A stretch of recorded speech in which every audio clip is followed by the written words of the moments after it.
What's going on, everybody? Josh Engleman for Awesemo.com, and I am back with my NBA DFS contenders for Tuesday, January 19th. Now be sure to hit that like button, subscribe to the channel, and hit the notification bell so you know when this and all of our other content goes live. Follow me on Twitter at Josh Engleman so you can get updates to these sim results as we get closer to lock. Lock at 9 p.m. Eastern time, by the way. Keep your eye on that one. Late news is going to be not fun to deal with. At least not for me, someone that likes to go to bed at that time.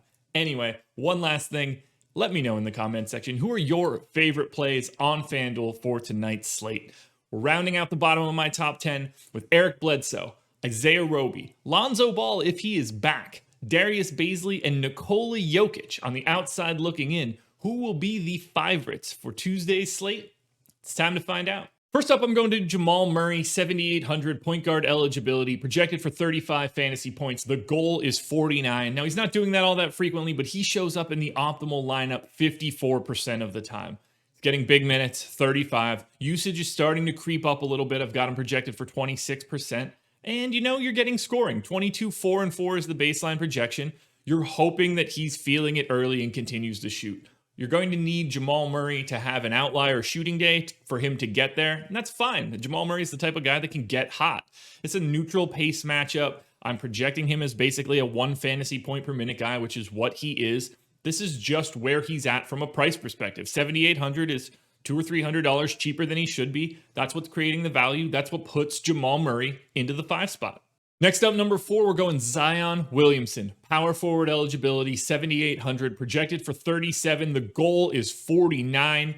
He'll be in the optimal lineup 54% of the time.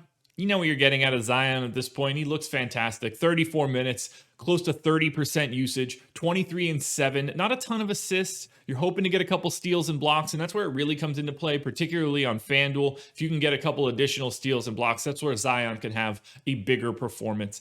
It's a bit of a pace down spot against Utah. That's not always ideal, but I think he's pretty well set up for this matchup. He's normally a 1.12 fantasy point per minute guy. I'm actually projecting him a little bit lower than that, and he's still showing up as my number 4 guy. That's a testament to his price. 7,800, much like Jamal Murray, is slightly too cheap for the skill set that Zion is bringing to the table. As you can see, we're taking a step up in tier. Number 3, Brandon Ingram, 8,400 small forward eligibility. In the optimal lineup, 61% of the time. I've got him projected for 38 fantasy points. I'm giving him 36 minutes. He's a 1.08 fantasy point per minute guy. 23, 5.5, and 4.5 is the baseline projection. Same sort of negative pace matchup that Zion's getting. Obviously, they are teammates with the New Orleans Pelicans. I have a slight lean for Brandon Ingram, though, on FanDuel, just simply because it's more difficult to fill out the small forward position than it is the power forward position. So Brandon Ingram has the ability to separate from the pack even more. And that's how you can see Zion at 54% optimal, Brandon Ingram at 61%. We're into a new tier, and Brandon Ingram is starting that one off. Now at number 2, we're going Donovan Mitchell, shooting guard eligibility, 8,200, projected for 39 fantasy points.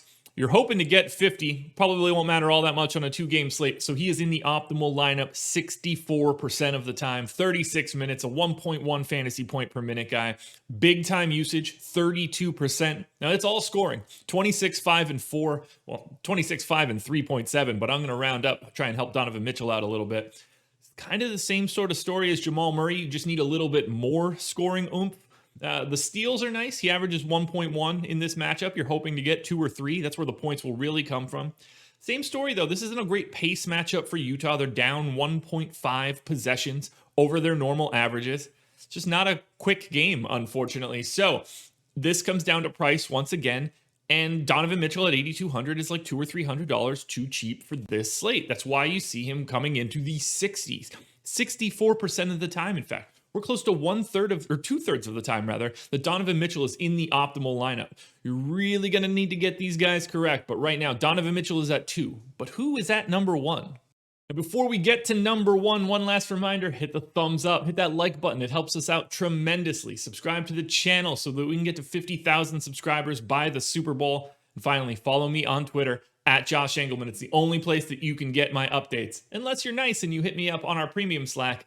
And if you're not a member, awesemo.com/join to come join us. No surprises here. I've been playing this guy like crazy this year. Number one contender for Tuesday is SHAI Gilgeous-Alexander. Shooting guard eligibility, 8,600, projected for 41 fantasy points. The goal is 52. He actually does that 12% of the time, and he shows up in the optimal 66% of the time. 2/3 of the time, you're going to need SHAI Gilgeous-Alexander. 35 minutes.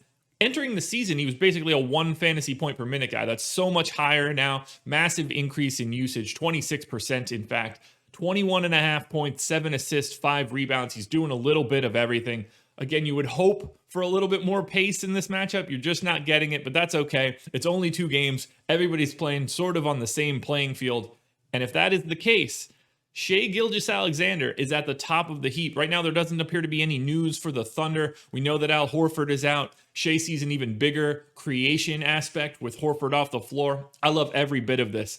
I'm happy to see it here. I'm happy to play him because it's been a good time getting in on this increased usage. SHAI Gilgeous-Alexander, the number one contender for Tuesday's slate. Alrighty, guys, that will do it. Those are my NBA DFS contenders for Tuesday, January 19th. I already forgot since the start of the video. Thank you guys for watching. Only a 2-gamer tonight, but I will be back again tomorrow morning with another edition of the Contenders. Good luck, guys.